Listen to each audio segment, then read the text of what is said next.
Hello everyone, my name is Sulphur Sally T. Emma Russ, and welcome back to another tea party. Before we get into this one, I want to thank everyone for the amazing support we're getting on these. I think it's helping quite a lot to get people on to talk about interesting topics and genuinely hype up the next season as well. So that's good. After this podcast and the next podcast, I'm thinking that this won't be as frequent during the season, just on a personal note as well as a few other notes. One being that none of the alumni came forward and went, hey, can I be on this? And two, a lot of people will be quite busy with exams coming up too. So that's dependent on everyone else, as well as myself, of course. That's really all I wanted to say. Thank you so much. And without further ado, here's a special edition of Tea Party. So welcome back to the Boston Tea Party, this episode. Very special guest. I've got another guest from season 2. Some may call her sensational. Some may call her overqualified. A paper race icon who's Stevie Hitchcock's inspiration. It's none other than Ira DeSance. Did I say that right? Yeah, Ira DeSance. It's like a fancier version. It's like a bougie version of iridescence. Like, I know how to say it right. I just choose not to. But hello. She's just random and weird XD. I'm so random XD. Here's my sport. Oh my god. So, how are you doing today? I'm good. You didn't send me this question beforehand, so I have not prepared an answer for it. How am I doing? That's a really good question. I'm good. I just woke up. It's 1 p.m. So well, that's okay. Since you haven't prepared for this question... wait! You know how I am doing, though. It's fucking air pollution everywhere. Ew. Because, yeah, I don't know if you heard about it, but, so I'm in San Francisco, and there was a fire, somewhere in the Bay Area, and so all the smoke is, all over the Bay Area, and there's no wind to blow it away. Oh my god. So the air quality is almost as bad as Beijing right now, so it's actually, we have to go out wearing masks. So that's how I'm doing. That's great. We don't have problems like that ever. Wildfires, who? Honestly, it's the best I've ever looked because no one has to see my face, so I'll take it. Oh, me when I put a hat and glasses on. Everything's secure. Well, because Jay didn't properly prepare for this, I've just made something up on the spot. We both did an excursion trip to the Himalayas. And we saw McInerney Drive's new queen, Abominina. Good luck on Invisao Drow Race, whatever it's called. That's the only shout out we're doing this episode. Okay. Yes, Abomina Snowman. Abomina Snowman. The hottest shitpost queen of the week. So, yes, I brought on a winner, finally. Oh my god, imagine. Actually, just kidding, because Marcella... You also had Ambrosia last week, oh, so... shit, yeah. Oh, fuck. I mean, I get to work with an actual... not being absolutely fucking rude aside to the two people I've just been on, I have a very hard-hitting question, firstly. I mean... I always send the questions to everyone who comes on the podcast because I like to take them on a journey of preparation beforehand so that no one's uttering and stuttering. But your first question is, all that glitters gold? Our winner's the perfect example for Miss Paint Art Race. And I know I've just said a sample, not example. But... Sorry. Had to clear my throat. Are winners the perfect example of the best of MPAR? No, because I don't want that pressure in my life. I know. But I will say, I do like that the winners represent very different things, and I appreciate that because I think it shows that you don't have to follow a formula to make it to the very best, and like you don't have to like be a certain type of queen to win. You just got to be your best self. So also you don't have you just have to be your best self, and you also have to not quit and not phone it in. So don't quit. I will say that. But to be honest with you, like I don't like a lot of the work I did on season 2. Like I think the only looks that I still like are my promo and maybe the Celestial Ball, and everything else I just look back and cringe because like part of it comes from a lot of self-doubt. Like you can get all the praise in the world, but it doesn't hold a candle to like that one rude comment that really makes you question if you should have gotten as far as you did in the competition. Yeah. It's just like it just like really like sets you back or it makes you think. It does, doesn't it? I think that my point of view on that is that a lot of people people don't understand how much they actually dislike their work coming from a season rather than doing like the off seasons, and then like with us doing the judge promo looks and like the mod looks. Like I don't think people understand that there's obviously it's the pressure, I think, of competing. Everyone is so insecure because you're putting yourself out there for everyone to see, and like so it's less when you're in the competition, more people are willing to like give you honest feedback as opposed to just praising you because you're putting yourself out there to be judged. And so like it's on one hand it's constructive because you get a lot of insights that you didn't get before, but on the other hand it's like, oh wow, this is a lot to take in. But I'm trying to use that like productively, and I'm trying to use it as a way to critique my own work when I get those comments, because like looking back, I do think that a lot of the stuff I did was super costumey. Like the way that I imagined it in my head versus how it actually came out on paper. Like it looks so stiff and tacky, and I'm like, this is not what I wanted. So I could like go through every one of my looks and roast the shit out of them so no one else has to do it. Yeah. So I don't know if my stuff should represent the best of MPAR, but I am trying to learn from like hating my past looks to trying to create present looks that I can love both in the moment and even if I look back on it several years later.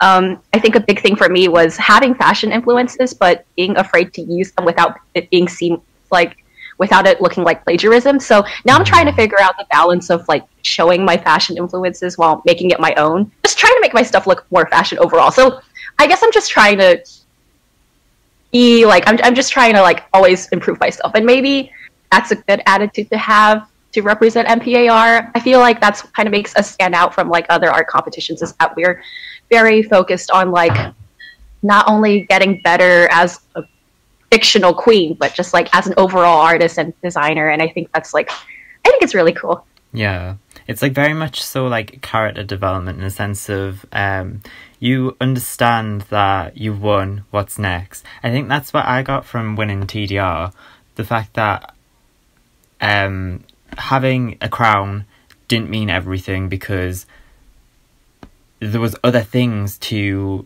achieve from winning. Like that's why people do pageants so much, because they understand that once you've won something, great, you got the title, but there's more to develop in a sense. Yeah, I definitely think the competition isn't the be all end all of the community, and like it's always good to have goals, you know. Yeah. So I'm really stressful. Like it's genuinely the most stressful thing ever. People don't understand until they've actually done it. Honestly, like I've seen from my season to to now, even people doubting themselves, because even the winners doubt themselves. Guys, you don't understand. We're all insecure. It's so bad. Like I was talking to some former contestants. I was like, if you cry during the competition, give me a hell yeah. So many people gave me a hell yeah. It was so scary. Like, wow. It really, like, things don't get better when you get past, but I think that it's good to like it's good to have get yourself out there. Yeah, it's good to have that as well as being in the mindset of, I always preach this, do what you want, not what others want, because at the end of the day, if you start adhering yourself, like I always mention Pippi because Pippi, that's what her reason was for Bug Week. She started adhering herself to the critique, and then the judges were like, "What the hell? Like, we want to see what you want to do, not what we said." I think it's a good balance of figuring out what the judges want and also doing what you want. Because if you go, because like I could like if you do too much what the judges want to the point of where you don't like what you're doing, then you're just not going to be confident in what you're putting out there. Like low key, my menswear week, my infamous Sonic suit, that was me trying to do the opposite of like the stuff that I normally do. Yeah, and it obviously didn't go well. So I think it's listening to critique, but balancing it with what you like, you know? So everything's about balance. Very zen, very chill. We also talked a bit, because obviously I've referenced it quite a lot, that we talk a lot about Miss Pain Art Race and the general, like, the world around it or whatever. And we discussed a few days ago about the comparisons between Drag Race and Miss Pain Art Race as well. One thing I will say is that on Drag Race, it's said multiple times when someone says on the runway, "Well, I had a better outfit backstage." Don't wait to show your cards. Show your cards when you think the time is right, but also when the time is now. Like, definitely. Get your shit together and just like find the Pinterest board that says, "Fuck yeah, like I want to do that this week." Yeah, I have 2 suggestions for aspiring contestants sort of based on that. The first one is like, don't save your stuff. Like, do it now, because I think sometimes there might not be a chance to use the stuff that you saved, right? Yeah. Just put out your good stuff now and then challenge yourself to come up with good stuff later.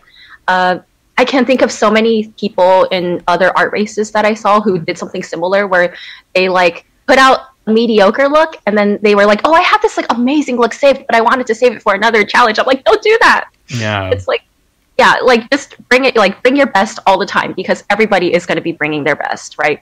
Yeah. The second thing that is sort of related, but it's sort of like that whole mentality of not doing stuff or second guessing yourself is, like, for example, let's say you have a challenge that's like, let's say pick a bug, right? Like pick an insect, and people look based on an insect, and it's these challenges that give you the free choice. I see so many cases where like people are like, "Oh, I wanted to do this, but I think other people are going to do it, or I think everybody's going to do it, so I'm going to pick a more obscure insect instead." Yeah.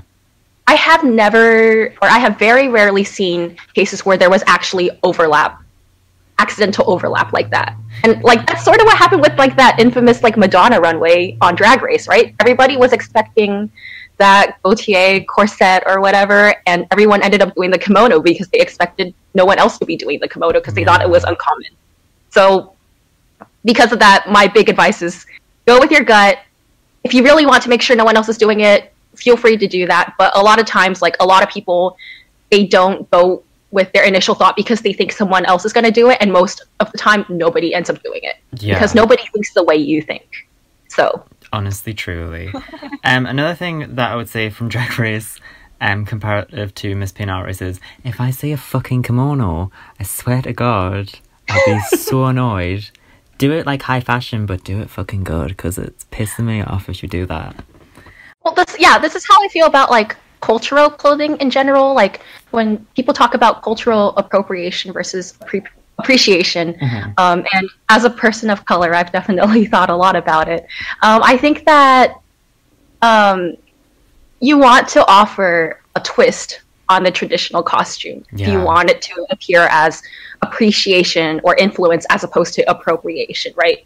Because I think if you just show the traditional costume, then it's essentially a costume. It's a garment. Like nothing was changed. Yeah. The novelty there is just the fact that you're picking it from another culture, and using that as a novelty is like kind of sketchy. So you want to like offer your own take on it, right? Like the that Dior collection where they did their spin on Japanese kimonos, but they added like the origami like folds. Oh yeah, is that? That's such a good example to me of like what I appreciate about taking the traditional garment and taking it to the next level. Yeah. So, yeah. I think. Sorry, I just like went on a spiel. No, it's okay. This is a talk show. Yeah, the Sally TM audition look. Everyone's seen it now, but like, I did a kipao with a patterned middle finger on it that was made out of gold. I think the issue is that people are very scared to kind of like trek into that situation of doing like cultural appropriation versus appreciation, because so like maybe it's a workshop thing, maybe they don't want a workshop in case people throw around "you're racist" quotation marks, like all that stuff. And I just think if you can visualize it in a different way, don't be afraid to workshop it and just do it.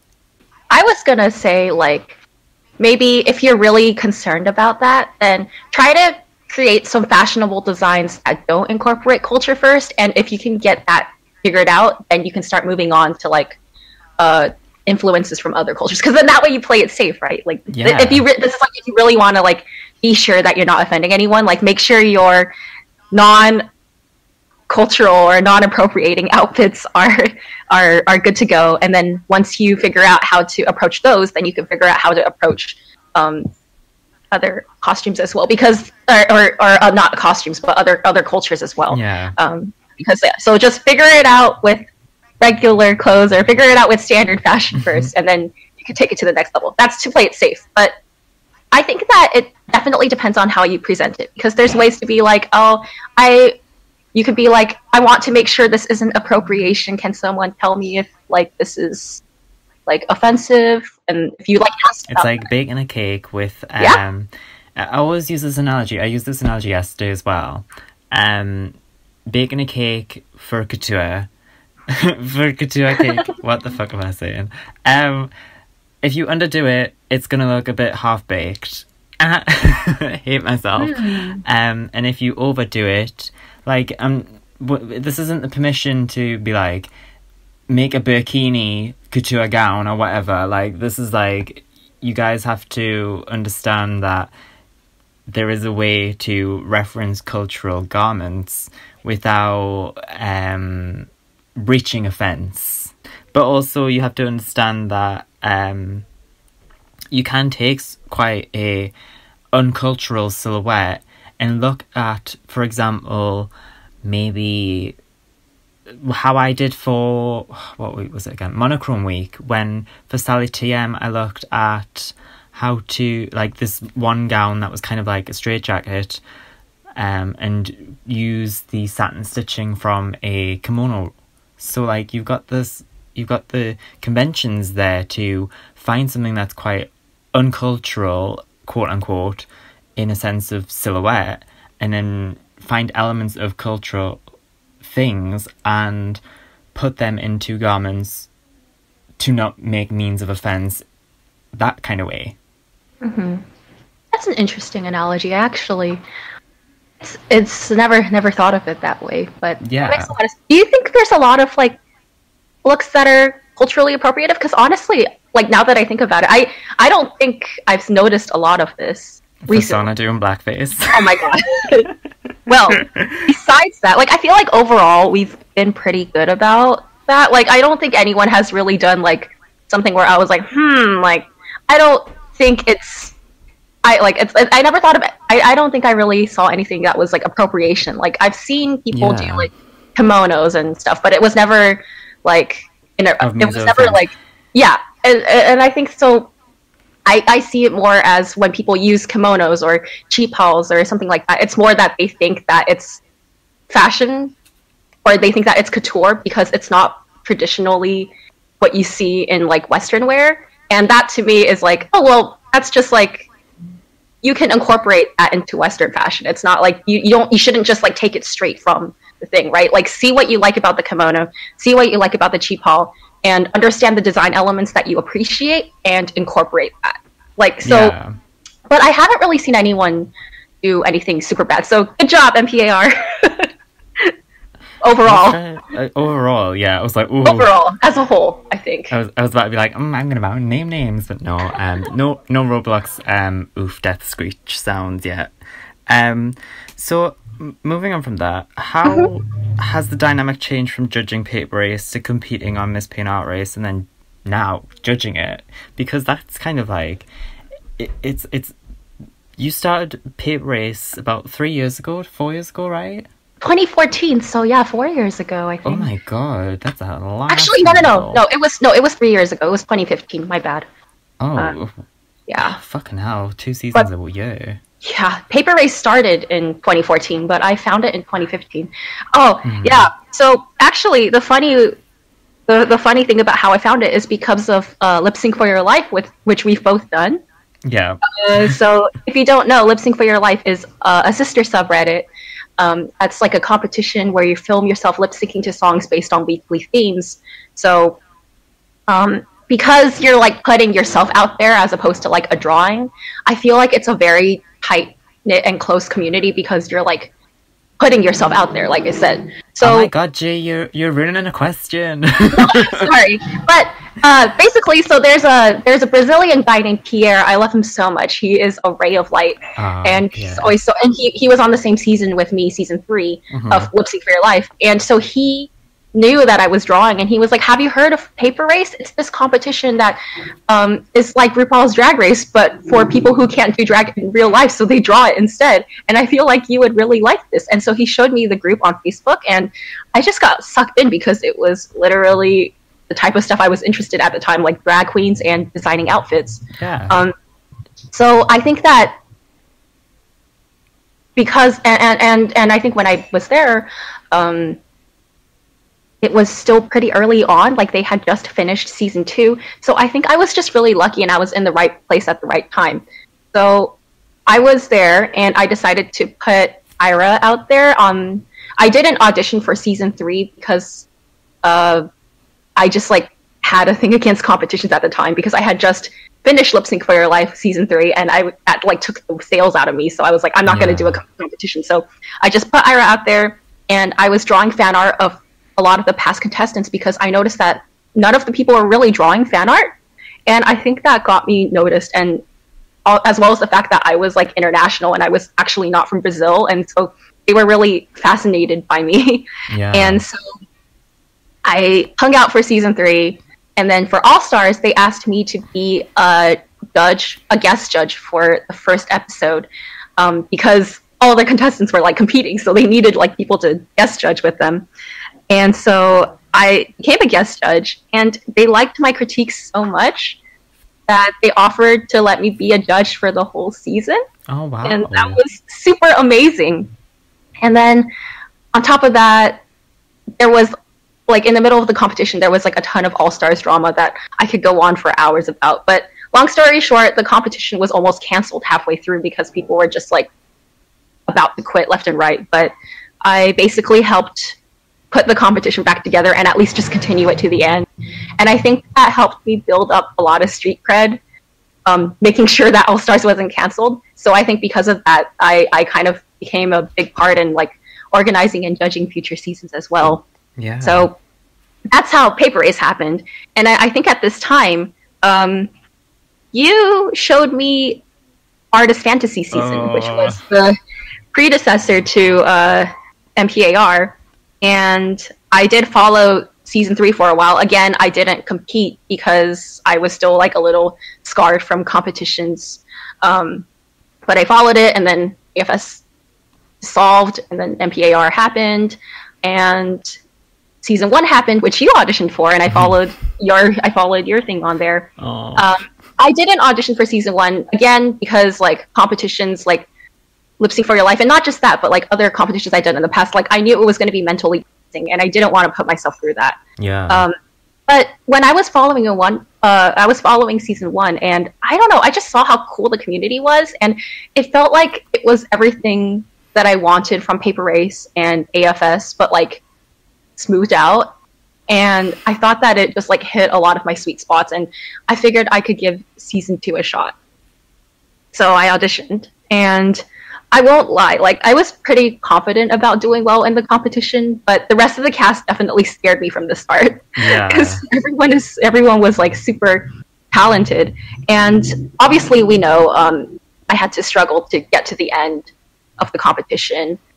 So as an MPAR contestant, there were a lot of jokes about me like crying over being safe, and I won't lie, like it still really bothers me because I thought I was venting to people I trusted, only to have it like turned back on me.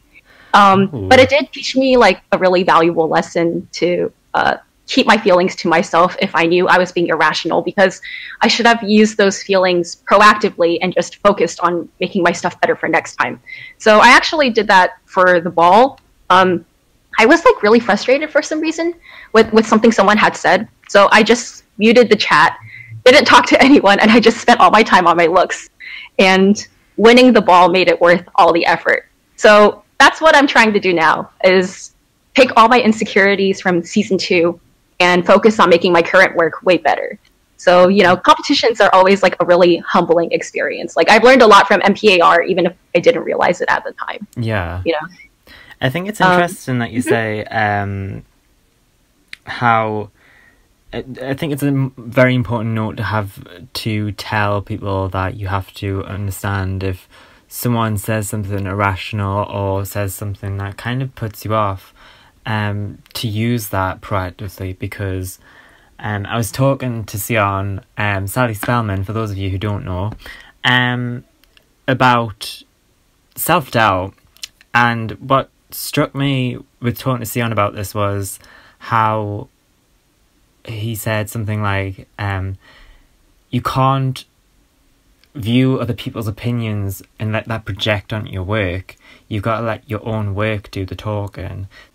The idea of self-doubt and letting other people's opinions project on you, plus your valid points about using the irrational critique, let's say, and projecting that onto your work rather than other people. I mean, I'm not gonna lie, everyone knows that I'm quite abrasive when it comes to that. I was quite abrasive. I still am quite abrasive to critique, because again, it comes to the idea of being insecure with your art and how that affects how you view yourself as well as people's critique, and how critique, while it's critique / feedback, whatever, and praise that the people get or whatever, like that feels like an attack on your character, but it's really not. Like a character as in you, yourself, rather than what you're producing, which while it could be the way someone words it, or it could be the way that someone comes across and just snaps, the idea of just having a bit of constructiveness in your life and be a bit more open to that helps a lot more than just being like, I don't know what I was talking about like throughout that, but no, I get it. I mean, it's kind of like when, you know, I can have friends in, for example, Paper Race, who I think are some of my closest friends. They may not be the best artists, but I'm not gonna like stop being friends with them just because I don't think that their art is good. But like I can view them differently as their queen versus as a friend. Yeah. And I think that, you know, when people say to me that like they didn't agree with like me doing well in something, and I would like to hope it's not personal. Like I would like to hope it's more them saying I would like to hope it's not a personal attack. Like maybe it is, but I think in most cases it's more just speaking in a competition standpoint, because you just get judged, you know, and it's and like it's definitely hard to separate that at first. So yeah, I totally get it. It totally is, because for those of you who don't know, after, well, I keep talking about TDR. TDR is Tumblr's Drag Race, for those of you who don't know. It ran for about 9 seasons and had 2 all-star seasons, and I won the 8th season alongside another competitor. And after that season came the All-Stars 2 season, where a lot of my friends from Cycle 7 and Cycle 8 competed. I was on Cycle 7 as well as Cycle 8. And the issue that I had kind of being a judge was going into this All-Star season with pre-existing friendships. Now, I'm going to say this because obviously G is here, and everyone's kind of probably guessed that all the winners from the next 4 seasons will be judges for All Stars rather than the regular judges. Yes, hello. You have to understand that there is definitely, you've got to have this separation between the competitor and a friend. I have judged one of my closest friends for 2 competitions now, and I've had to separate that friendship to a mutual understanding. I've had to tell them, this isn't because this isn't me being, you know, like buddy or whatever. This is me being someone who is judging your work. You've got to understand that. So if it comes across that I'm coming at you as a personal attack, it's not. I'm viewing your work, not your person. Because I love you and respect your art.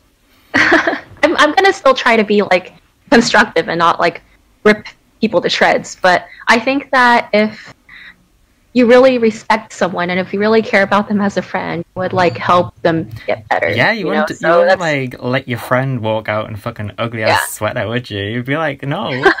It'll definitely be easier to do it as a judge though than as like casual feedback during the off season. But actually, so yeah, I think you and I have talked a lot about being proactive and just the feeling insecure compared to other people. And I think that it's like I see it everywhere in the community. Like everybody's like a little bit insecure of everyone. Like I've seen play-alongs feeling inferior to alumni when they shouldn't be. Alumni feeling inferior to alumni when they shouldn't be. Yeah. Play-alongs feeling inferior to other play-alongs when they shouldn't be. Even alumni feeling inferior to other play-alongs when they shouldn't be. And I think that something that I want to express is you can dwell on your feelings and you can be upset and it's fine. Like feelings, what you feel is real, you know. But I think that if you really want to change that, you can expect other people to change it, but it's more reliable to rely on yourself to change that feeling. Yeah. So if you're feeling insecure about your art, then work hard to improve at it. And this goes for like everybody, like, because that's something that I learned personally with the stuff that I went through in season 2 is I just learned that, you know, if I'm feeling shitty about my art, then I want to make sure that I can produce art that I'm happy with. And, you know, maybe people might not be available to help you with that. Like maybe you're not getting the critiques that you want. You have to learn how to critique yourself because that's what I did is, you know, being your own self-assessor, being your worst critiquer. And there are so many tutorials that have been made for off seasons that are out there for your use. Like if you cannot find someone to critique them, these tutorials should be your resources to teach you how to critique yourself. And I want to be a bit real as well. Sorry. Oh, no, sorry that's if I fine. cut you off. But I want to be a bit more real and say, because of that insecurity, I feel like a lot of people don't message alumni. Take this as an opportunity and take it. This is because people don't understand that there's no means of permission to give other people to talk to each other. This is how it works in a university establishment. If you want something, you have to go and get it. This is not me trying to be nasty. I think that you need to, like, for example, doing these podcasts, I am genuinely terrified to ask people to do these podcasts. So I just do it. I message them and be like, hey, would you like to do it? And, you know, I'm not lying. Last week when I was genuinely talking to Puddin', I wasn't terrified because I had a blood test that day. So I was more focused on the blood test than talking to Puddin'. But if I was in a situation where I had to, like, I wasn't having a blood test, I would be genuinely terrified to talk to Puddin'. I would have been stumbling over my words. He's also an incredibly scary person, so it's totally understandable. I know he probably voted for, like, Theresa May and, like, to exit Britain or shit like that. Sorry, Puddin'. Yeah. No, it's true, though. Like, just, you know, hit someone up on like Reddit PM or whatever. Like, the worst you're gonna get is a lack of reply. Like, no one's going to be like, ew, don't talk to me outright to you. Like, just, like, the worst you can get is, like, someone not replying to you. So, everyone... Even like, replying to you for, like, 2 days, like, understand that we are quite busy, yes, but also understand that, 12 times 3 is 36.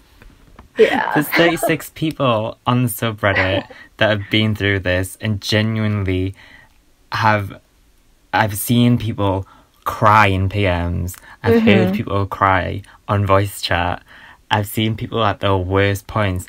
Genuinely, these people have been through the ringer and want to help. And, you know, it might be because, you know, oh my god, Ebonet's so scary, or like, oh my god, Ophelia is like in a different time zone.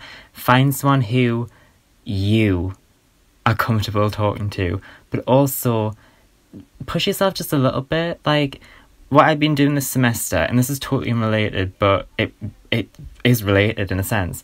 For critique, I've been going to other people who I don't normally talk to and who aren't in my medium, quote unquote, for animation, and watching them have their critique versus then having my critique, it genuinely helps a lot with A, confidence, B, communication and approaching someone and being able to be like, hey, can you look at this? And also it builds up that rapport of, you know, artist to artist. The original question was like, or, well, I'll just go back to the question that Sorry, you asked we just totally went on a fucking tangent there. So I guess, like, you know, but it's good though, because this thing is like, we're talking about like stuff we learned from competing, and, you know, I think that basically I had to fight to win. I had to struggle to actually win the season, and I guess I wanted to be a unanimous winner, because it would have been really cool to like get unanimous support. But the more I think about it, I'm kind of glad I had to fight for it. Like, I think it makes the competition way more interesting when crown could be anybody's to take, as opposed to one person winning all the challenges. Because I think that would make everybody else in the cast lose all their steam and then get upset about like favoritism and stuff. Because didn't that sort of happen with Lip Sync for Your Life this season? Yeah, it did. Like, yeah. What I want to say is, you came into season 2 though with this title of overqualified, and people will look at that and be like, yeah, whatever, she's gonna do well or whatever. But like, at the same time, you understand that that's a massive fucking target on your back, isn't it? Like, absolutely. That puts the pressure on, and be like, shit in hell, these people think I'm not gonna lie here, I'm gonna be doing All Stars 2 when it gets dropped for Lip Sync for Life. And the amount of people that have turned around to me and said, wow, you're gonna win this, there's no way someone else is gonna win. Like, that's massive fucking pressure on me to deliver. Like, that's a fight that I might not win, but you know what, I'm gonna fucking try. Yeah, and like, even and it doesn't really mean anything when, like, any preseason hype doesn't mean anything. I'm pretty sure I'm the winner with like one of the worst track records in MPAR. I'm not sure, but I might be, but I'd have to check. We'll have to check about that. Like, I mean, all this to come down to being an MPAR judge, right? Yeah. I have turned, you guys know, I probably turned down the role a lot of times.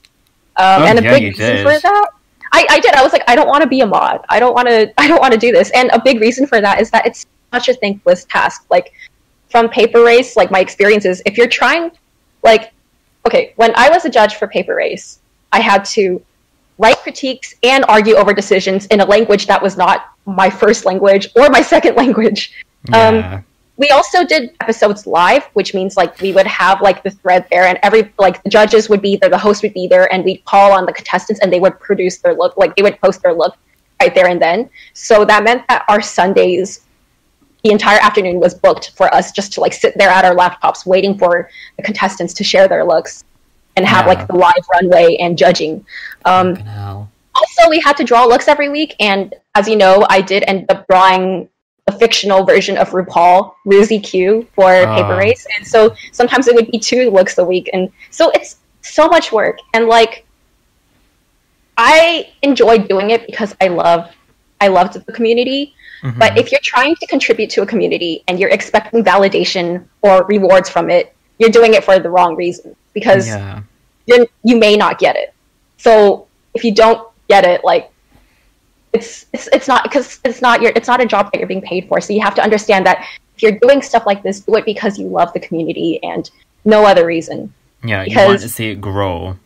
Yeah, and like, I loved Paper Race, but admittedly, it did take stuff I really wanted to do, like my Pokemon fashion series, or like being social and hanging out with people. Yeah. Like, that was probably a big thing. Oh my god, just like Miss Pinares. I'm kidding. Well, yeah. So I'm trying to approach this MPAR judge thing as like a little bit more chill. Like, I'm still going to be doing critiques and stuff, but I talked to Sion, and he said I could basically do my own looks that aren't related to the competition. So I'm going to be like probably shoehorning in some fashion series that I've really wanted to be doing for a while. I love that. Just with one mannequin. Yeah, exactly. Easy, no, just one croquis. Just one croquis all the time. Well, that's the thing as well. Like, I think I love judging. It was a really fun time. I hate writing critiques. Writing critiques is kind of like for 12 contestants, because most of them aren't 15, and wanting to know if they won a gold star or not every week. You have to understand that judging is kind of taxing in a sense of like, do have to make extra content, but G's right, you do it for what you believe in and what you love. TDR, God bless it, it was for the last 3 seasons I was very active with TDR, cycle 7, cycle 8, the All-Star season, and then cycle 9, which I had to host. So that's 4 cycles, and I did it because I really enjoyed it, and because there was quite a lot of like buzz still about competing online, you know, doing the same shit that Drag Race was doing, and you don't understand how impactful your work is when you're passionate about it until you've kind of left it alone, and you're like watching it from afar and being like, the legacy of that was amazing. So I kind of like it. It's kind of fun. Yeah, so I think I'm gonna, like, you know, I'm still gonna try to do good critiques, hopefully. I'm just also gonna try to work on improving my art while I help you guys improve with yours, because, you know, as a Paper Race judge, I've learned that I need to put myself first, and as an MPAR contestant, I've learned that I still have a lot of room to grow. And so I'm really excited to try to figure out the good balance between that too. So I think it's healthier for me this way. And I hope you do the same, Russ, because you've been doing more than enough for MPAR. Like, thank you. Put yourself first, man. Like, take a break if you need to. There's nothing wrong with like taking a break.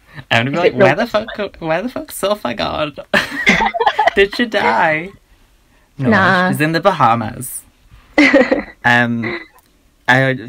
I know that I fucked up like the questions and I sent you new ones, so the next one is kind of like, because I write all them down and then I realize, oh shit, I'm gonna have to send them to you, and then you're like, this question's kind of bad. So no, I was like that, but it's all good. Like, trust me, if you had not sent me these questions and you had asked me right now, I'd be this podcast would be a lot of me. I don't know. Me try to express ideas. Just a lot of vocal fry ASMR. We'll go there. What was easier? Miss Pin-Out Race or Lip Sync for Your Life? I'll answer this one as well. But you start. Do I answer it at the same time? On the count of 3? Okay. 1, 2, 3. Miss Pin-Out Race. Yeah! It really is. You tell me why. Why do you think so? So, I'm quite confident on camera. I'm quite confident on the microphone. But, and I know that I won a challenge on Lip Sync for Life. But honestly, the friendships I made in Lip Sync for Life are great. The friendships I made in Lip Sync for Life are grand. Glad I've got them.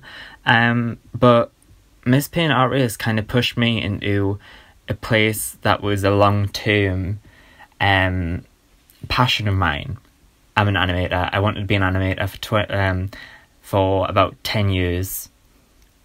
I obviously your chopping changed quite a lot, but like I'm now still on that path, and I get that I'm a good video editor, but because Miss Pin Art Race is something, the two things I really love, character design and drag, and while the experience was quite, you know, in comparison to Lip Sync for Your Life, quite daunting, I didn't leave on a low like I did in Lip Sync for Your Life.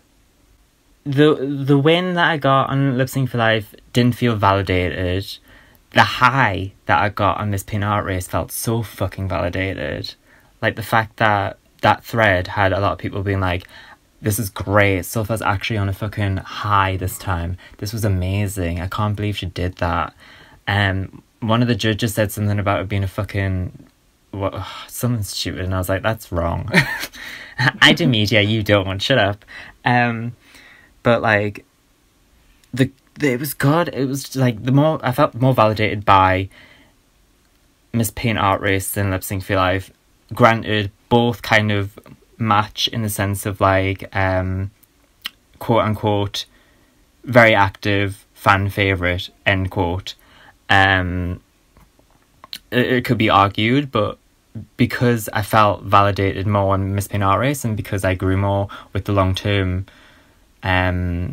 ness of doing art, I think, yeah, Miss Pin Art Race. I think that, so I did season 3 of Lip Sync for Your Life. I ended up quitting in 6th place, and I think part of the reason that I quit was I was like, what purpose does this serve me in the long term? Because, like, MPAR, you know, art's always been something I was interested in, and anything I do on MPAR I think could help me get better as an artist. But Lip Sync for Your Life, I was like, what does lip syncing in front of a camera and filming myself and editing and, like, what... I didn't feel like I could understand what I could do with these skills later on. Yeah. The only thing I could think of is, like, if I decided to become a drag queen, like, in real life, like... But I will say, so, yeah, because, like, it's also... I feel like there was so much work put into a lip sync video. Like, you have to figure out what makeup you're gonna wear, what clothes you're gonna wear, what hair you're gonna do, what props you're gonna use, how you're gonna set up your recording station, how you're going to set up the backdrop, if you're gonna edit in anything else. Like, it's a lot of work. Whereas art is just like, step 1, draw the circle. Step 2, draw the rest of the look. Well, not really, but I think for lip syncing you have to be like a jack of all trades, and I think it, like, takes a lot out of you. Plus, like, low-key, because I was not a drag queen, I got really self-conscious of the way I looked on camera, because Lip Sync for Your Life is about you and not, like, a drawn avatar like Ira or Sulfur. Yeah. So it can feel really personal sometimes. So I really only did Lip Sync for Your Life because I had a lot of friends in the community, and I love them still, like, so much. And I wanted to approach the competition as, like, just a fun thing among friends. But it turned out that some people ended up getting really competitive, and it got really stressful. So it wasn't just, like, a fun friend thing like I thought. The thing that I got...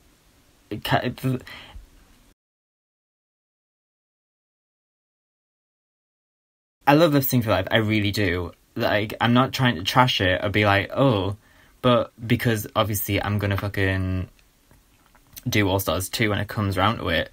But the fact that I feel as if it's so stressful, the fact that you've got to kind of be competitive on camera constantly, thinking of different concepts and songs, whereas it's like, it's just, you know, I don't know where I'm going with this, but the fact that, like, I genuinely feel like Miss Pin Art Race makes this feel a bit more fulfilled because I'm not competing constantly, whereas Lip Sync for Life feels like I'm struggling constantly to prove myself to people. And while that is kind of bad in a sense to view a community like that, you've always got to top what you're doing constantly, otherwise you're gonna fall off and everyone's gonna be like, well, fuck her, she's shit. I'm just trying to look at it like it's so much work both mentally and physically, and I admire anybody else who chooses to put themselves back in an all-star season and do it again, because it was a lot of work. And honestly, props to, like, everyone who's still doing it. I love like following along, but I think I'm officially when it comes to that. I think it's just like, it's mainly because it isn't. It's a really hard decision because it's like two things. I know that you're finished with Lip Sync for Your Life, like retired from it, quote unquote. Compared to Miss Peanut Race, where you're a very active person in Miss Peanut Race. But for me, it's kind of like having the gun pointed at two of your family members, and you've got to shoot one, save the other. You don't have to. Well, I don't have to, but like the payoff from Miss Peanut Race feels a lot better because, while my track records are both remembered for the wrong reasons half the time, so like Miss Peanut Race is more like, oh, you got 4 lows and 2 bottom 2s. And Lip Sync for Your Life was, oh, she got eliminated on Duet Week. So it's kind of like both of them are recognised for the wrong reasons. But with Miss Peanut Race, I feel like I've improved with the positive intention of improving. Whereas in Lip Sync for Your Life, I feel like I've improved with the intention of... Revenge. Yeah, revenge, and also being like... I've got to keep going because people won't respect what I do if I don't stop. Whereas, like, I think doing drag queen comics has helped quite a lot with that as well. Like, as much as we're shit on Facebook competitions, I mean, I can openly say that I shitted on drag queen comics because it wasn't formulated correctly to the sense of what I was expecting from a Facebook competition. It was full of riggery, it was full of stupidity, it was full of humouring Shelley but humouring someone else because we don't like Shelley's aesthetic. But because the payoff from doing drag queen comics was much more impactful in the long run for my style and for, doing the art part, Lip Sync for Your Life kind of feels like, it feels like a workout. Like I'm having to constantly flex on what I can actually do. Whereas Miss Peanut Race is kind of like, you can just have a little play along, it's fine. Like, have a little play along, do this challenge, and everyone will be like, that's cool, keep up the good work. Or, you can maybe work on this. When you auditioned for Lip Sync for Your Life for the time, did you audition with like the notion that you wanted to win, or just to like have fun and take part in the community? Because I wonder if that also plays a part in it as well. Lip Sync for Your Life was like for fun. It was very much like, I'm going to do this and have fun. I need to improve on certain skills and relax a little bit with lip syncing, because I knew coming in from TDR, there was this phrase called a TDR sync, which was essentially how everyone did full body syncs in a dirty little room or basement with no motion and just having a bit of a dance about to a song. Well, you didn't really need to do that. Yeah, so... I definitely, if you approached the same way, then I definitely think it's more personal when you are the contestant and not your queen.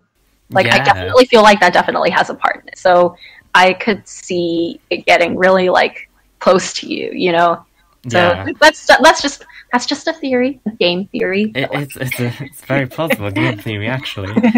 Lip Sync 5 turns into a game pretty quickly as well. Shit. Hey, good segue. Hey.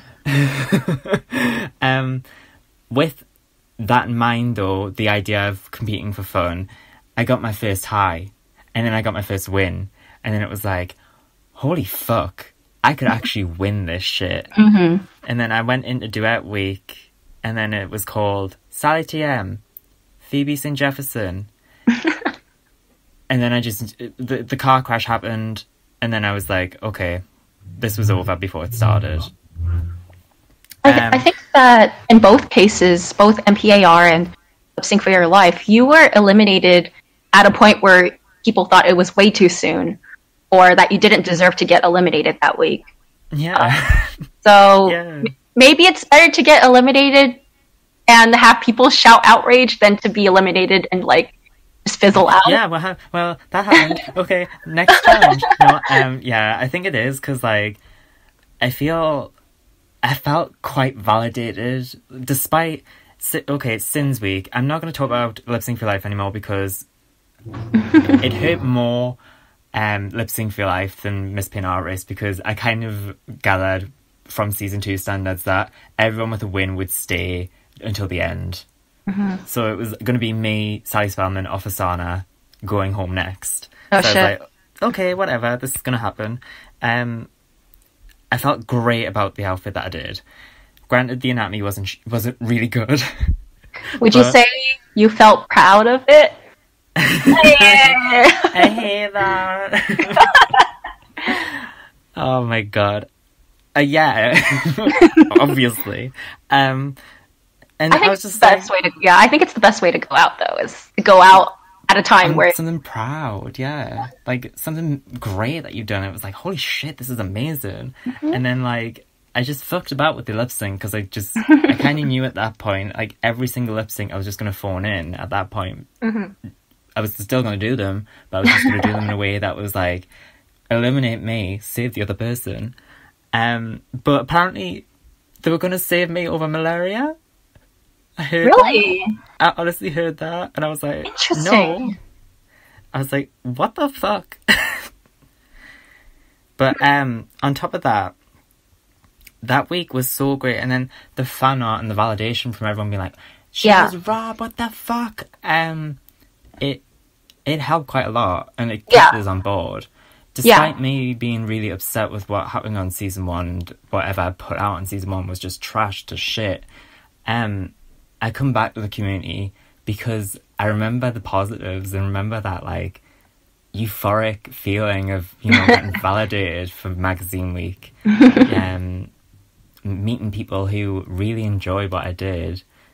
Those 2 people who had my team flair for that season, I was like, what the fuck? People actually want us to win. What the hell? I know you're disappointed about not making it to the end, but I think you had a good run. And I think that the competition is a lot about the journey and not the destination. And I think you're a good proof of that, you know?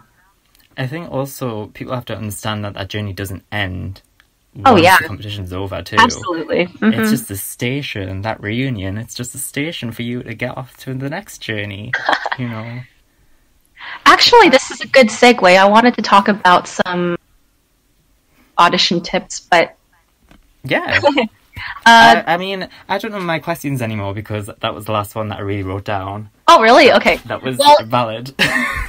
You asked me to, talk about what I'm looking for and as a judge and what to, like, how to do a good audition, basically. How to audition good. Which let's talk about that before I get into like judge applications. So I think it'd be the most beneficial for everyone listening. My first advice is to actually audition. I feel like there are so many good queens who are abstaining from auditioning because they think they won't win. And for one, if you think later seasons will have less competition, you're wrong, because there are strong auditions every year.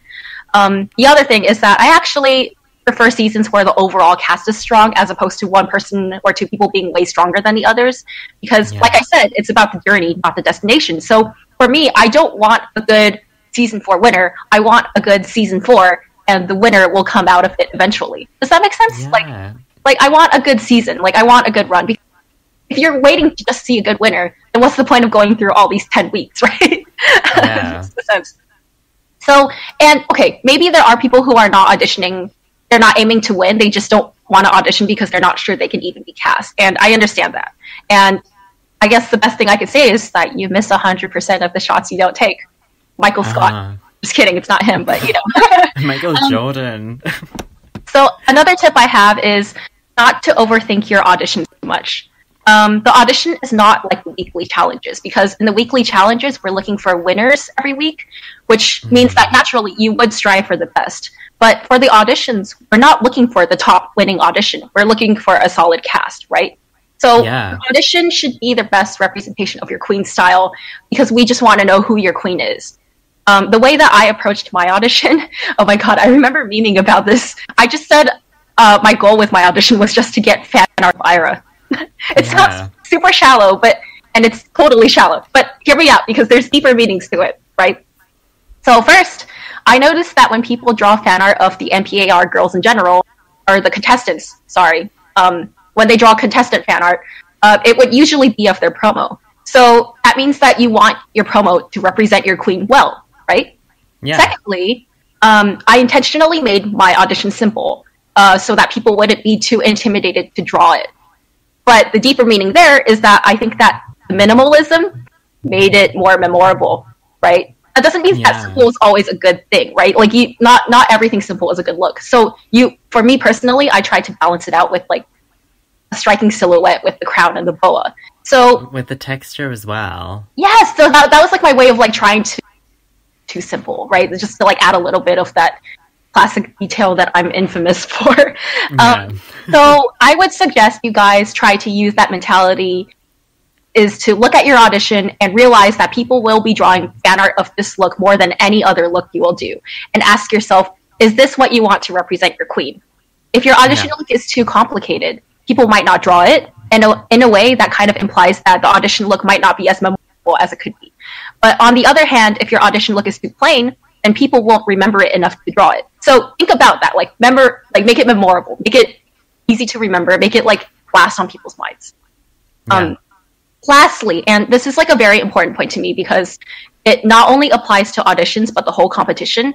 I recognize that people are asking each other for feedback on their looks, and whether you're asking former alumni or your fellow play-alongs, and that's really awesome. Like, we were just talking about how you should not feel afraid to approach us, right? Like, and I totally support that. But one thing I want to stress is not to rely too much on other people's thoughts, because ultimately your final look should be something that you're happy with, right? Think of it like school. You can ask your classmates to help you with the homework, and they can give you the answers and the solution key. You're not going to really learn the material unless you figure it out for yourself. You should definitely be looking at all the tutorials. Like I said, like, they're there for a reason. They're there for everybody. In a way, it's like feedback for everybody. So they're basically like the equivalent of textbooks because they're really useful. And that's like where you can learn to self-assess your own work.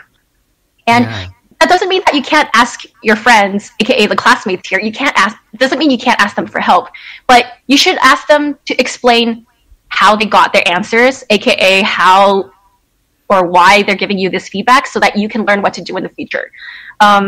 This is how you should be approaching feedback from other people in MPAR, is basically you don't want someone to keep giving you the same feedback over and over again with each look. Because that means that you aren't really learning from it, right? Yeah. So, in a way, go for it. That you could do, sorry. Oh, so no, just like interject. I'm sorry, go for it. Okay. My thing with, because people offer very brutal critiques sometimes as well, so you get like,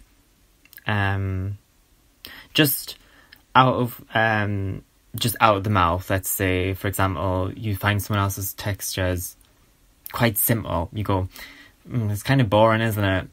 don't just take that. Ask why. Ask what you think you could do to make that not boring. Don't be hung up on someone who has gave you a very dull, very empty critique.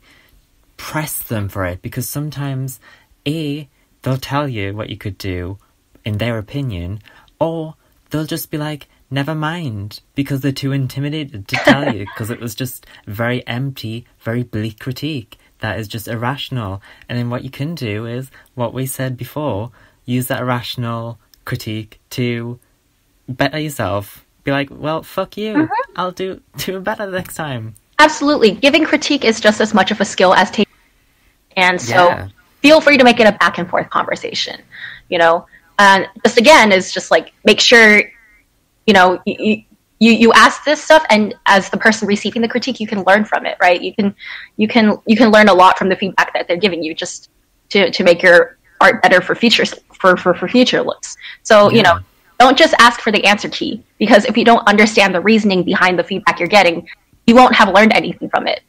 And exactly. I think that I personally, and I'm sure the judges as a whole, can tell the difference between a look from someone who has learned versus a look from someone who copied the answer key. Does that make sense? Yeah. Like, I want your submission to be something you decided to decide, to something that you decided to design, and not something that someone else's. Yeah, not someone else's design that your friends designed for you through their feedback, right? So I want you to understand the feedback that you're getting, because if if you keep giving looks to your friends during the competition and they keep telling you that your anatomy is off, then maybe you should look for an anatomy tutorial online. Yeah. You know? And we have so many resources for anatomy tutorial. I think if you look for a thread in MPAR called How to Anatomy, I think there's a lot of resources in the comments there. So like there's a lot of this stuff available. You know, Yeah. it's like use it, right? It's there for a reason. Exactly. So yeah, hopefully those will help you with your. I know there's only like a week left for auditions, so Yeah. but hopefully even if you're still like, you know, I hope that this will still be good even for future weeks if you get cast. I mean, as well. also, like, yeah, like, this is the time where I think the final week is where people will really start to kind of be like, right, okay, when I get cast, it'll be a week, so I'm going to plan and prepare my look in the week, because it's going to take that long to do, optionally, 2 looks, optionally a mini challenge as well, and then when you get to the finale, 4 looks, probably a mini challenge as well, so you've got 5 things to submit, so... Yeah. 3 weeks, guys. 3 weeks is very long and very, you know, it's a trial bait for you to figure out how time management works. And then when you get on a season, you'll have 1 week and that's it. I believe in you. You can do it. You can do it, Try yeah. it. You got this, girl. Yeah. Yes. I believe in you. I want to see your audition soon if I haven't yet. Speaking of which, so judging, how I'm going to approach the judging position. I'm just kind of going off of things that I wish I was critiqued on when I was in season 2. Big thing was like, a lot of times I felt like some critiques were like within the week. They didn't really teach me how to do my looks for future weeks. So like, you're doing like a sort of like how we could do it on kind of like TER, where it was like your makeup was kind of blech, but like obviously with drawing it's going to be like your anatomy's kind of off. Here's a tip for that. Yeah, I definitely. Week. Yeah. I really want to try to introduce critiques, because I think that's actually kind of what made me stand out as a paper race judge, is that a lot of them before were just focused on the design and I was the one offering anatomy tips. And I don't think that rendering should be the only thing that matters. I do think that technical tweaks can save a look or take a look from a B to an A. You know, like I think that sometimes you just really need that finesse, right? Because I think that, yeah, sorry, go on. It's okay. By technical tweaks, do you mean like, for example, rendering glitter or something like that? Maybe something, adding a bit of a negative space. So, for example, if I were to do bug week and do, you know, a bit of iridescence texture, would that be a bit of technical critique? So you'd be critiquing how I rendered that piece, as opposed to the structure, form, shape of how it's being. I was maybe if I think like, oh, from that, for example, but I was thinking more like, let's say you have a silhouette in mind, but it's not really as grand as it could be because it's like uneven or asymmetrical or kind of lumpy, like that sort of stuff. Like I would love to see, because I think silhouette is a huge deal when it comes to these designs, and I think that when you're drawing, it's like really it's easier to make your silhouette come across when you're drawing it than when you're actually sewing it in real life, right? So things like that. As well as, and I was also thinking like facial anatomy as well. Like sometimes symmetry is like really important. Just like little things like that. But I want you to know that it's not going to like, it usually doesn't make or break the look for me. Like I'm not going to be like, oh, the rendering is like, there's like she's missing one finger, so it's immediately in bottom 2. It's not going to be like that. It's me critiquing technically in the sense of making sure your look is coming off the way that you want it to, or the way that I assume you want it to look. So hopefully that's clear. But yeah, so I just like want to help you become both a better artist and designer. So yeah, I think that might help, hopefully.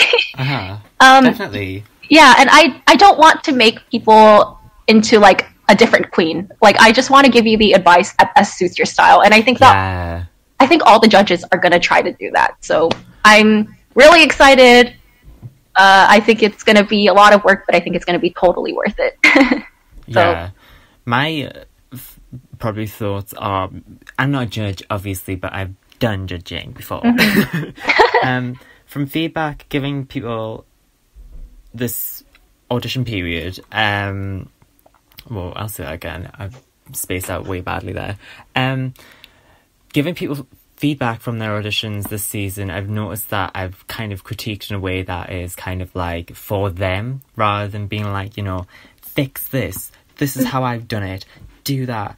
And I understand that you will produce critique in that way, because that's how you produce critique for everyone. Like, even in the off season, you understood how what people's intentions were and how to get that desired intention. Whereas I feel like a lot of feedback comes from someone's personal perspective, like this is what I would do, sort of thing. So I think you are well cut out for the wow. You are well cut out for this position. Congratulations. Thank you. Thank you so much. I think the experience helps a lot, but I do want to share like a really good conversation I had on critique, like back in season 3 was because I think this will lead into something that I'm about to say. But so back in season 3, I was like giving a feedback on auditions because I wasn't a judge, and I'll call her out right now. So Elise, you tried, did show me her audition, and I remember saying, and it was the gown with the devil horns, right? And I remember I was like, oh, I love this gown. I'm not sure how I feel about the horns on the head. Maybe you want to do a more vintage hairstyle with like rolls on the head, or like victory rolls or something. And she said, I remember her saying, oh, actually, like, I might stick with the horns, and it's not because I don't want to listen to your critique, but it's because I wanted to go for like a devil vibe. So that's why I was doing the horns. And I was like, oh, okay, that makes a lot of sense. So now instead of our goal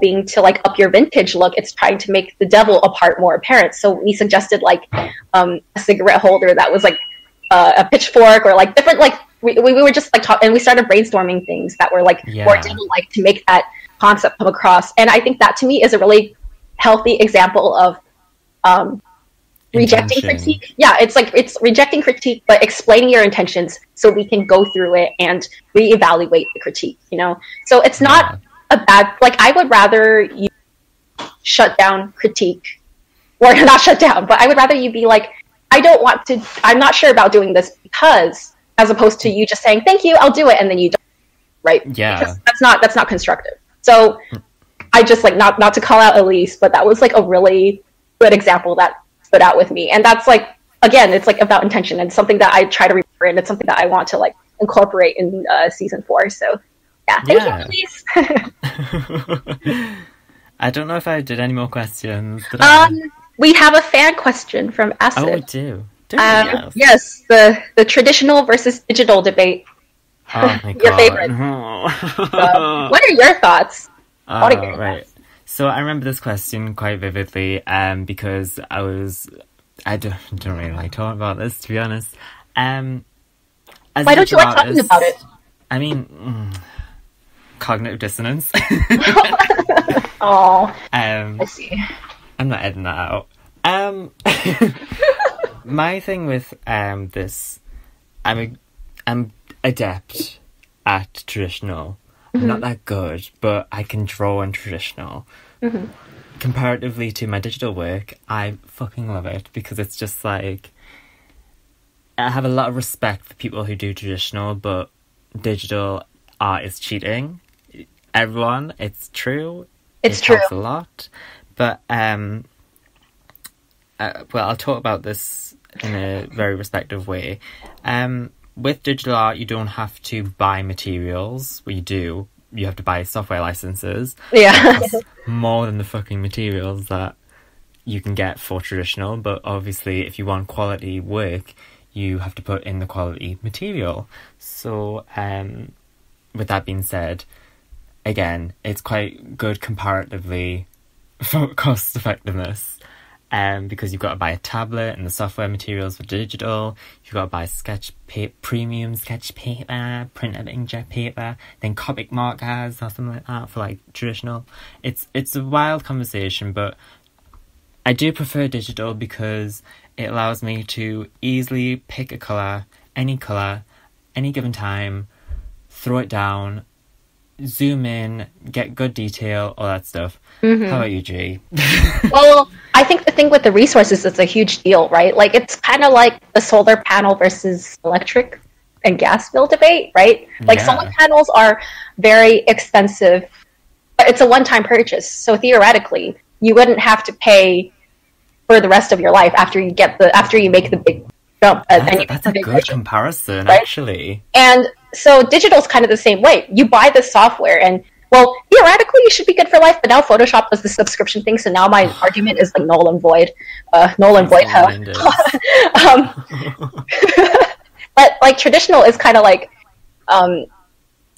your resources get depleted and you're gonna have to keep buying like replacements, right? So it's cheaper at first, but maybe it adds up, and it really just depends on how much you end up using it. So that's a huge thing for me. I can confirm digital art is cheating. Just kidding. It does make a lot of things easier for me. So for one, I think that color theory is still something that I need to work on a lot. So it's really good for me to test out different colors versus like, having traditional. It's like you put down a color and you can't take it back, can you? You can't. You could take it back, but it's like really hard to take it back. Yeah.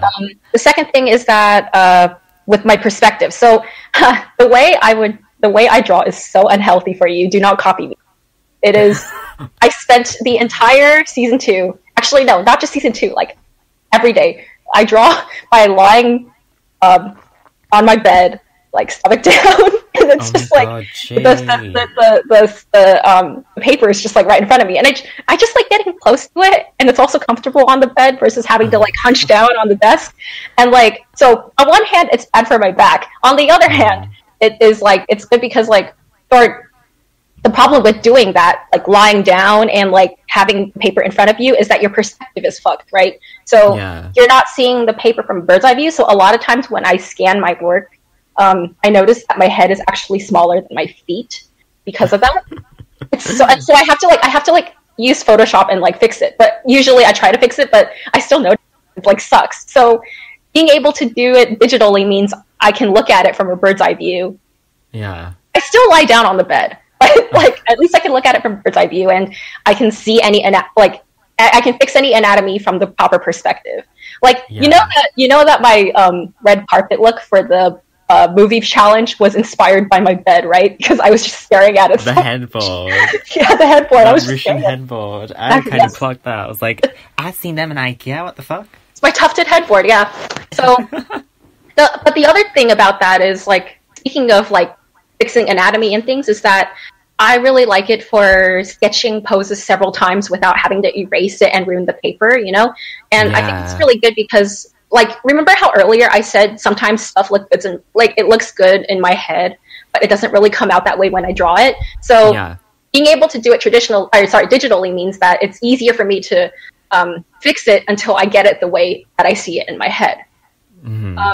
But I will say this, there is one huge weakness with digital that wasn't really an issue for me with traditional art. And it's that traditional art is way easier to look finished. Like naturally there's textures and graininess and it adds a little bit of polish, and with digital you've got to add that.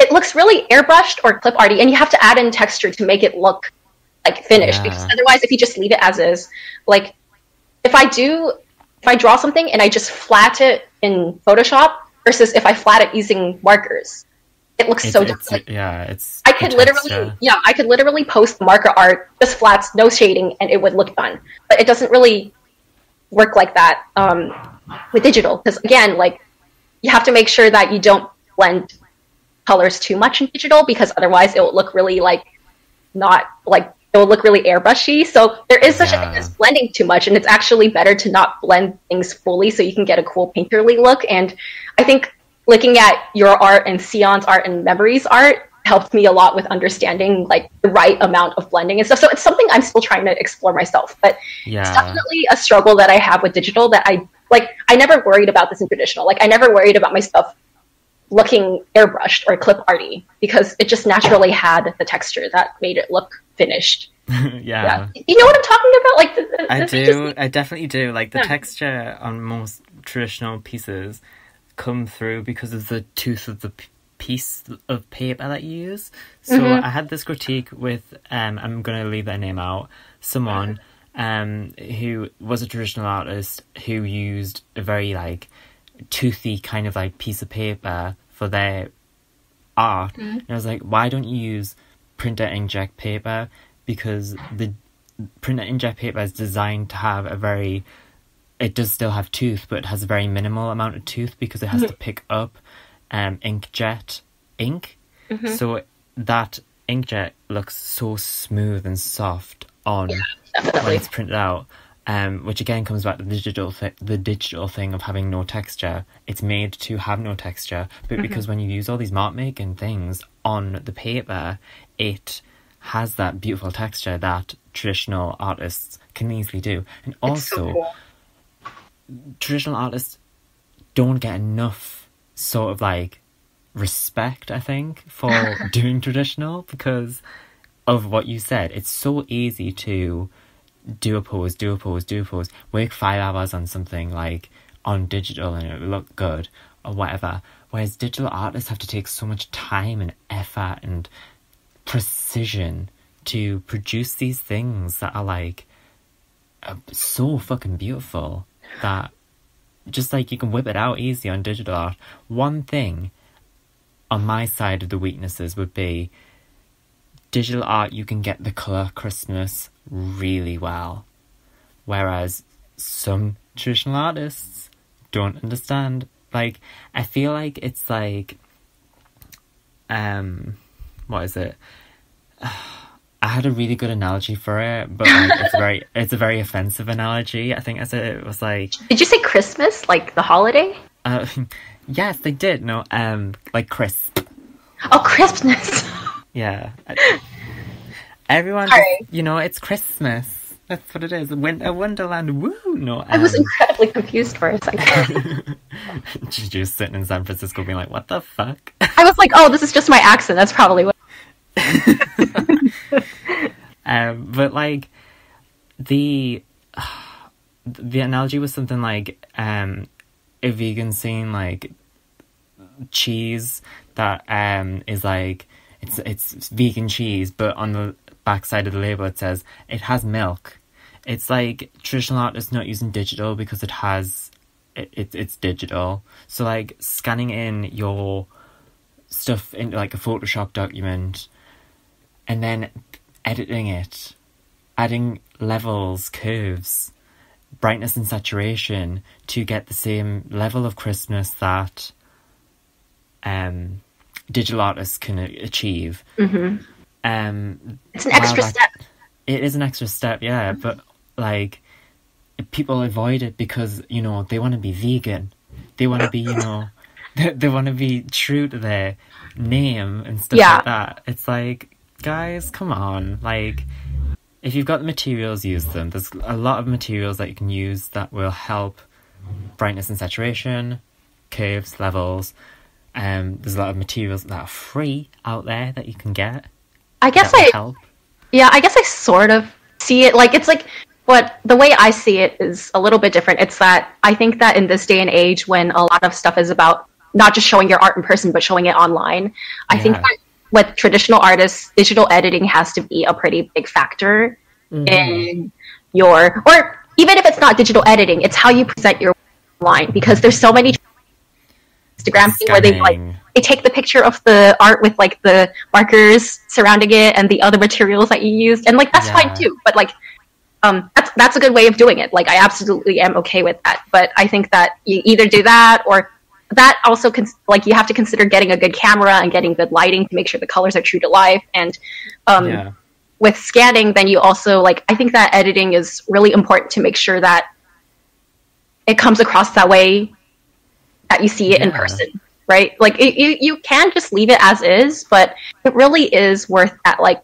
little extra hour of finesse. And it's I really enjoy doing it. I think it's way more relaxing than I think editing is way more relaxing than working on the actual drawing. So working on it, like I mean Yeah, like now that I'm a judge and I'm not technically allowed to help, but if during off season, like if anyone is doing traditional and if they don't have the resources to get an editing program, like I can absolutely help you edit a look or like just edit the colors and stuff. But it would be good for you to learn how to do it on your own. I'm pretty sure Pudding learned how to do it on his own with a free program, so he might be a good reference. Thanks for volunteering, Pudding.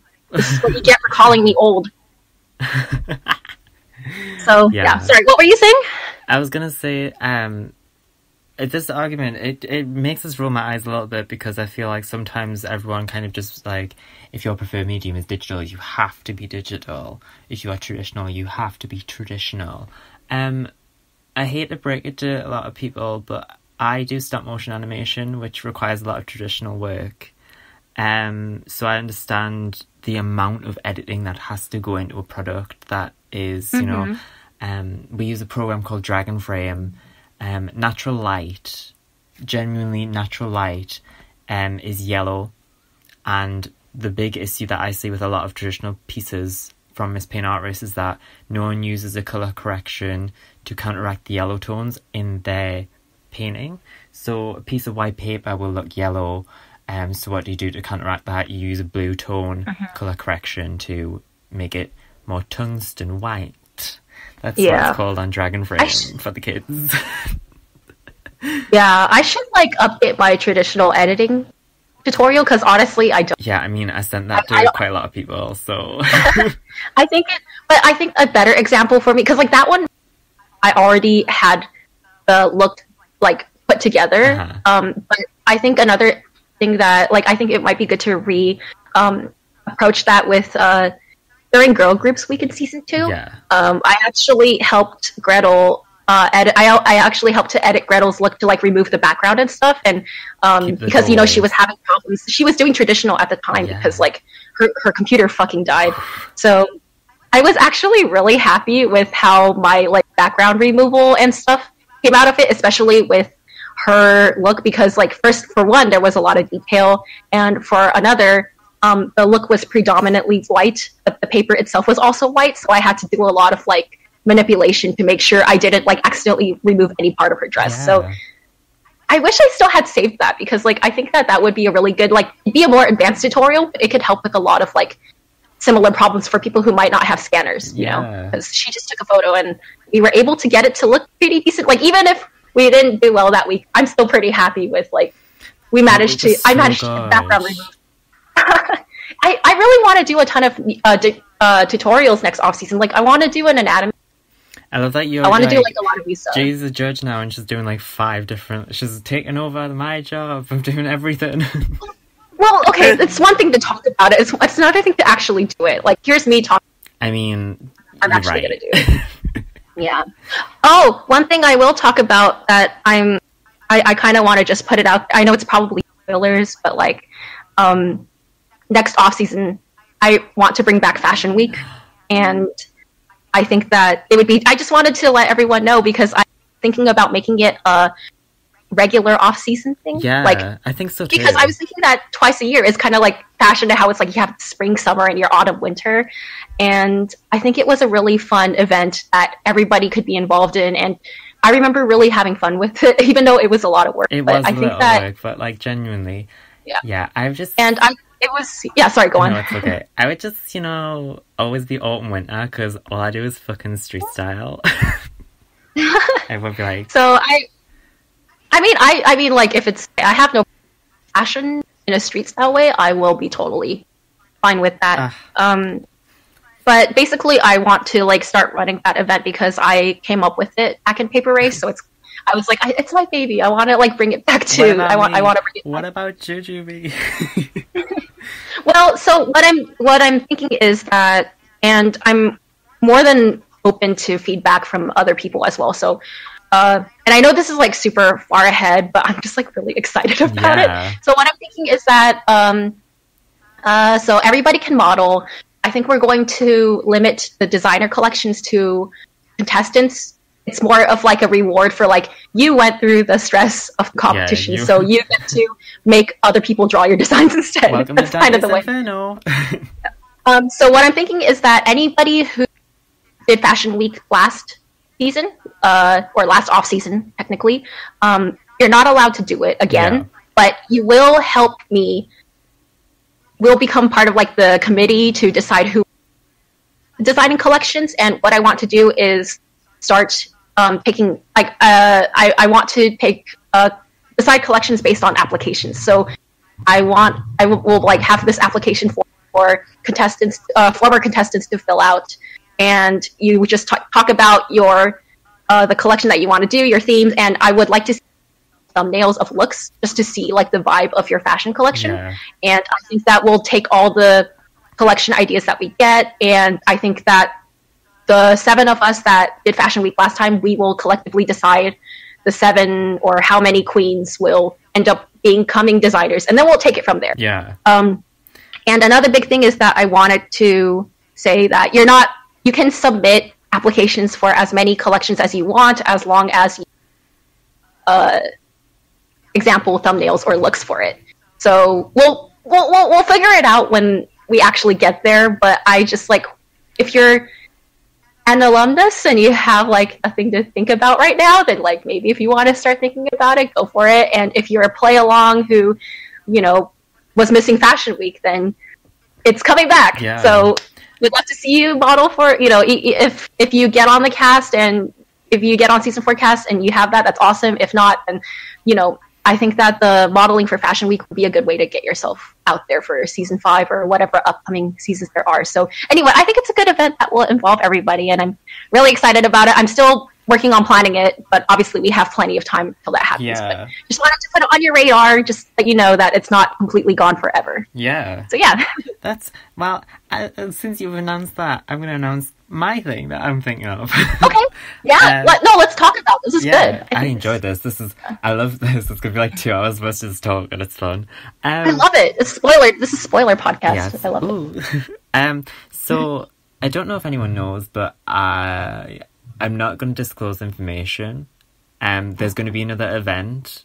Well, I'm planning another event. It's not gone through the runs yet of our great moderators. It's been spread about, but like in February, perhaps, because that's my birthday, I'm planning on doing an event where I give there's a sign up for it. It's I don't know the working title. It's probably going to be something fun because I'm fucking amazing at making titles up.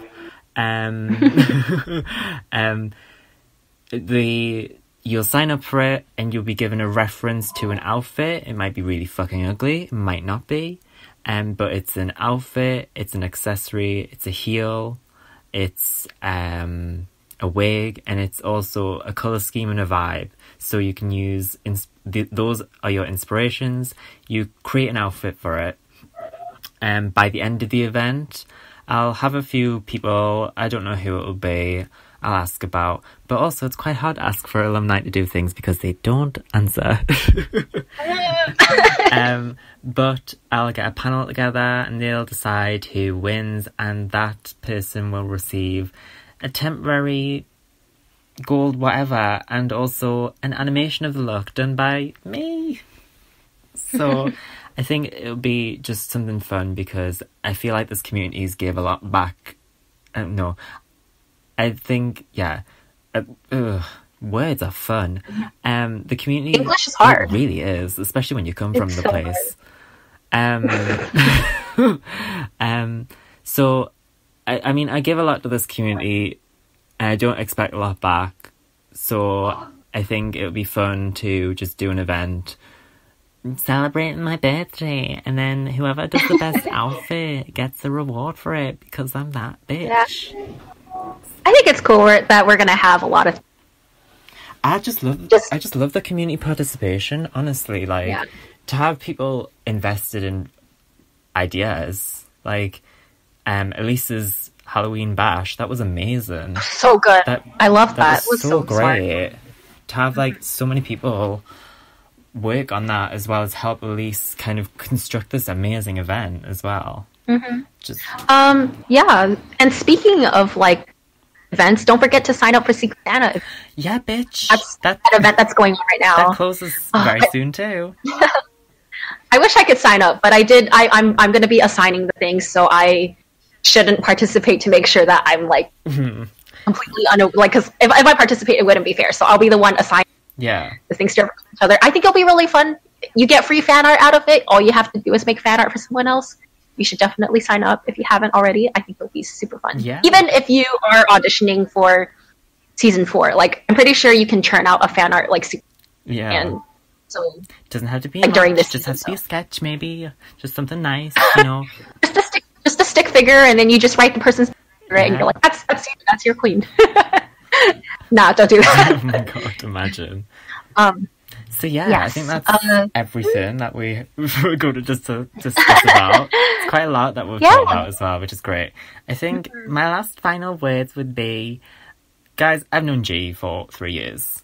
3 years of doing competitions and tomfoolery and all this bullshit, and I think it was really nice to just like sit down and have a nice chat with G, because we have been through the fucking ringer. And you know what, there's very few people that I would give a lot of respect to for what they've done. Oh, thank you. Because I've known G for quite a long time, and G is like one of my best friends. Has been through a lot. Has been through hell and back. I only caught wind of what happened with like Lip Sync for Your Life and all that shit. Like, when I did Lip Sync for Your Life. So I think we've been through a lot. This entire the journey just keeps going on and all that shit. I know that it doesn't end. And maybe we'll be talking about something else this time next year. Yeah. We'll see. I would love to come back on the pod. If you end up running out of guests, have another 2 to 3 hour chat. It'll be great. I mean, after next week, maybe. So yeah. Do I get parting words? Yeah, you can, bitch. What do I want to say? I just want to say, just love neon signs. I hate that. Oh my god. Okay. Don't forget to commission me at Ferrxion, FERRXION. Please direct message me for commissions. That is absolutely me. That is definitely my Instagram. We'll put a link somewhere. We'll put it in the thread to that commission link. Yes. Oh, well, thank you very much, G, for coming on. This has been Thank you for having me. Oh, it's so good to talk to people, honestly. Like, I hope you enjoy listening to my annoying straight girl voice, because I'm probably not going to listen to this podcast. Wait, you're a girl. Yeah. This is all an act, guys. Sorry. I hate my voice, so I probably can't listen to this podcast. Oh, me too. I hope you enjoyed it. Don't forget to like, comment, and subscribe. No, I'm just kidding. Smash that like button to get more V-Bucks. Smash that like button. Yeah. Get the victory royale. Thanks for having me, No though. problem. Thank you. And we'll see you next time on Tea Time. Yeah. Tea Time. Tea party. Bye.